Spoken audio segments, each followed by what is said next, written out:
پھر میں امی کو کہنے لگی ہاں پریشانی تو ہو رہی تھی لیکن اچھا ہوا آج مجھے عزیز مل گیا تھا، وہی مجھے گھر تک چھوڑ کر گیا ہے۔ امی میری اس بات پر حیران تھی اور کہنے لگی کمال ہے، تمہاری پھپھو تو کہہ رہی تھی عزیز 3 دن کے لیے اسلام آباد گیا ہوا ہے، آج ہی تو تمہاری پھپھو آئی تھی دادی سے ملنے کے لیے۔ اگر ایسی بات تھی تو نعیمہ نے بھلا مجھ سے جھوٹ کیوں بولا تھا؟ میں امی کو کہنے لگی بس کوئی وجہ ہوگی امی، پھپھو کو جھوٹ بولنے کی ضرورت پیش آ گئی۔ امی کافی دیر تک سوچ میں ڈوبی ہوئی بیٹھی رہی تھی۔ دوسرے دن اتوار ہونے کی وجہ سے میری چھٹی تھی۔ آج امی کا ارادہ پھپھو کی طرف جانے کا تھا۔ ویسے بھی پھپھو نے جو امی سے جھوٹ کہا تھا عزیز اسلام آباد گیا ہوا ہے، وہ امی کے دل میں چبھا تھا۔ اشال اور منال بھی امی کے ساتھ جانا چاہتی تھیں لیکن امی دادی کے ساتھ جا رہی تھیں۔ امی انہیں ڈانٹ رہی تھیں کہ تم اپنی بہن کے پاس گھر پر رکو، وہ اکیلی رہ جائے گی۔ ان کے معصوم چہرے دیکھ کر مجھے بے پناہ ترس آیا اور میں امی سے کہنے لگی امی میں اکیلی رہ جاؤں گی، آپ انہیں اپنے ساتھ لے جائیں۔ ویسے بھی گھر کے حالات ایسے تھے کہ ہم کہیں گھومنے پھرنے بھی نہیں جاتے تھے اور اتنا خرچ ہم برداشت بھی نہیں کر سکتے تھے۔ امی مجھے اکیلا چھوڑنے پر تیار نہ تھی لیکن میرے اصرار پر وہ سب پھپھو کی طرف چلے گئے تھے۔ اب میں گھر پر اکیلی بیٹھی تھی۔ آج چھٹی ہونے کی وجہ سے میں جی بھر کے آرام کرنا چاہتی تھی۔ پھر سونے کی غرض سے میں اپنے کمرے کی لائٹس آف کر کے لیٹ گئی۔ تھوڑی ہی دیر گزری تھی کہ کمرے کی کھڑکی کا دروازہ اچانک سے کھل کر بند ہو گیا تھا۔ میں سمجھی شاید ہوا کی وجہ سے دروازہ کھل گیا تھا، اسی لیے خاموشی سے سو گئی۔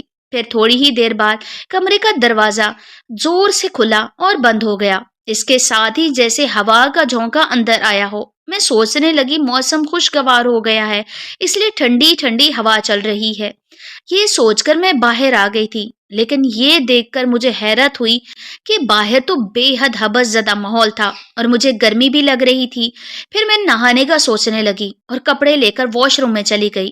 میں ابھی نہا ہی رہی تھی کہ اچانک سے واش روم کی لائٹ چلی گئی اور بالکل اندھیرا چھا گیا۔ اندھیرے میں ویسے مجھے گھبراہٹ ہوتی تھی۔ جلدی جلدی الٹے سیدھے کپڑے پہن کر میں فوراً باہر آ گئی تھی۔ میں سمجھی لائٹ چلی گئی تھی لیکن کمرے کا پنکھا چل رہا تھا۔ جبھی میری نظر واش روم کی لائٹ جلانے والے بٹن پر گئی جو بند تھا۔ مجھے حیرت ہو رہی تھی کہ گھر میں تو کوئی بھی نہیں تھا تو پھر یہ بٹن کس نے بند کیا؟ عجیب سا خوف مجھے اپنی لپیٹ میں لے رہا تھا۔ پھر میں کمرے سے باہر گئی۔ میں ابھی دادی کے تخت پر بیٹھی ہوئی تھی کہ اچانک مجھے اپنے کمرے سے ایسی آوازیں آنے لگی جیسے بہت سی چیزیں گر رہی ہوں۔ میں بھاگ کر آئی۔ پھر کمرے کی حالت دیکھ کر میں نے منہ پر ہاتھ رکھ لیا تھا کیونکہ ڈریسنگ ٹیبل کی ساری چیزیں نیچے پڑی تھی اور الماری کے کپڑے سارے بے ترتیب ہو کر زمین پر بکھرے ہوئے تھے جیسے کوئی غصے میں چیزیں اٹھا کر پھینک دیتا ہے۔ میں بری طرح سے خوف کا شکار ہو رہی تھی۔ پھر کانپتے ہاتھوں سے وہ ساری چیزیں اٹھا اٹھا کر رکھنے لگی۔ دل ہی دل میں دعا کر رہی تھی کہ امی اور سب جلدی سے گھر واپس آ جائیں۔ مجھے یہ سب ہوتا دیکھ کر واقعی میں ڈر لگ رہا تھا۔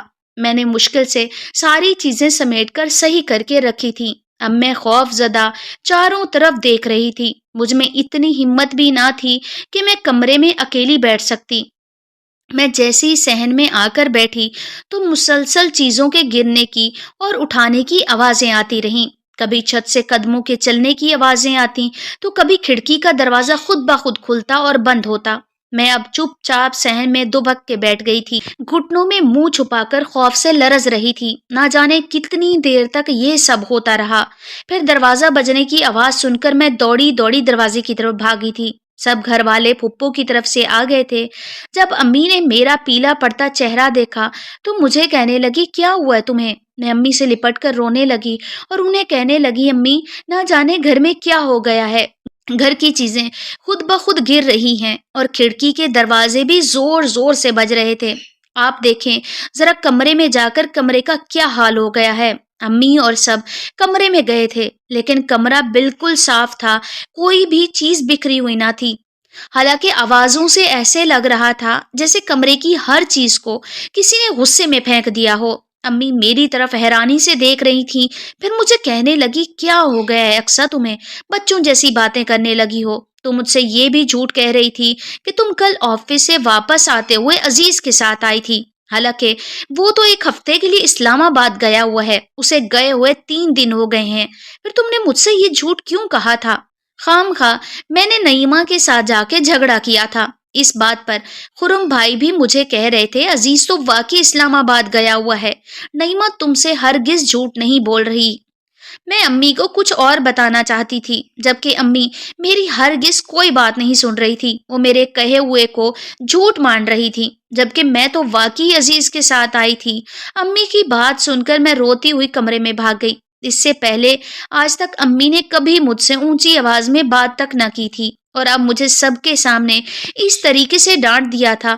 میرے ساتھ جو بھی واقعات پیش آ رہے تھے اسے میں اکیلے ہی جھیل رہی تھی، کیونکہ کوئی بھی میری بات پر یقین نہیں کر رہا تھا کہ میرے ساتھ یہ سب عجیب و غریب واقعات ہو رہے ہیں۔ پھر شاید زویا نے میرے چہرے پر لکھی ہوئی پریشانی کو پڑھ لیا تھا۔ وہ مجھ سے ایک دن کہنے لگی، کیا بات ہے اقصیٰ، میں کچھ دنوں سے دیکھ رہی ہوں کہ تم بہت پریشان رہنے لگی ہو اور کام بھی تم سے اچھے سے نہیں ہو رہا۔ کیا گھر میں کوئی ٹینشن چل رہی ہے؟ میں اس کی اتنی ہمدردی کرنے پر پھوٹ پھوٹ کر رونے لگی اور اس سے کہنے لگی، میں تمہیں کیا بتاؤں میرے ساتھ کیا ہو رہا ہے۔ جو میرے ساتھ ہوتا ہے وہ کوئی بھی یقین کرنے کو تیار نہیں ہوتا، اور جو مجھے نظر آتا ہے وہ سچ میں میرے ساتھ ہوتا ہے۔ زویا میری بات پر الجھ کر مجھے دیکھ رہی تھی، پھر مجھ سے کہنے لگی، پوری بات بتاؤ، آخر تمہیں کیا محسوس ہوتا ہے؟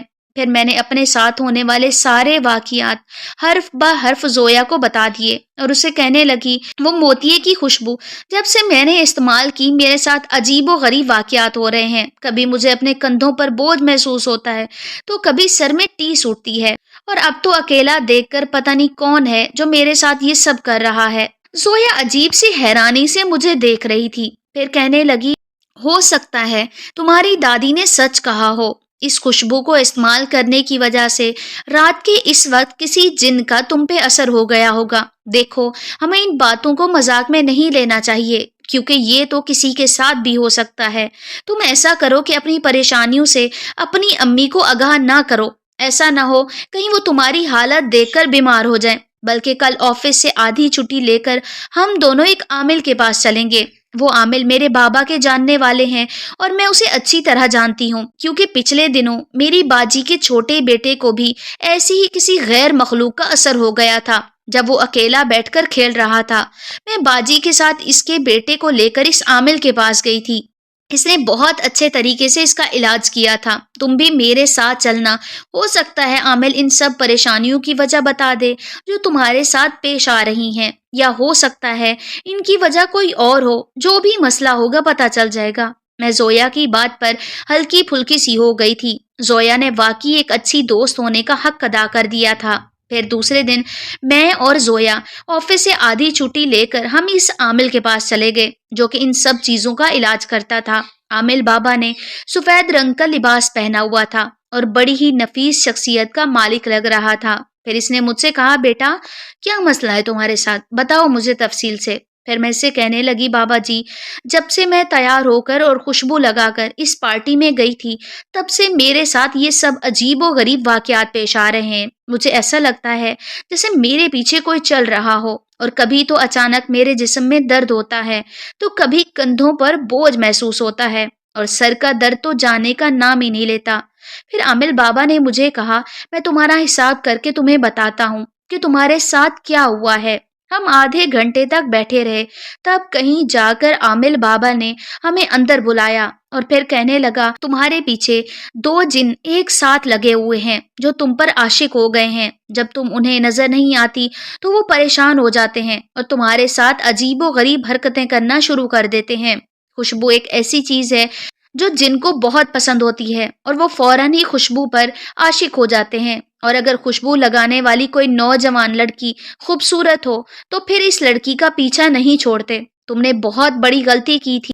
ایک تو تم نے خوشبو لگا رکھی تھی، اوپر سے تم ایک درخت کے نیچے کھڑی تھی۔ عموماً درختوں پر اکثر جنات وغیرہ کا بسیرا ہوتا ہے اور راتوں کو تو ہر چیز محسوس کرتے ہیں۔ وہ تمہارے ساتھ بھی یہ سب وہی کر رہے ہیں۔ اب اگر ان سے پیچھا چھڑانا چاہو تو شاید وہ اتنی آسانی سے تمہارا پیچھا نہ چھوڑیں۔ جب عامل بابا نے یہ سب کہا تو میں حیران رہ گئی۔ پھر میں پھوٹ پھوٹ کر عامل بابا کے سامنے رونے لگی اور کہنے لگی، بابا جی خدا کے لیے کچھ کریں، کیونکہ میرے ابو کے جانے کے بعد میں ہی اپنے گھر کی واحد کفیل ہوں، اور اگر یہ سب میرے ساتھ ہوتا رہا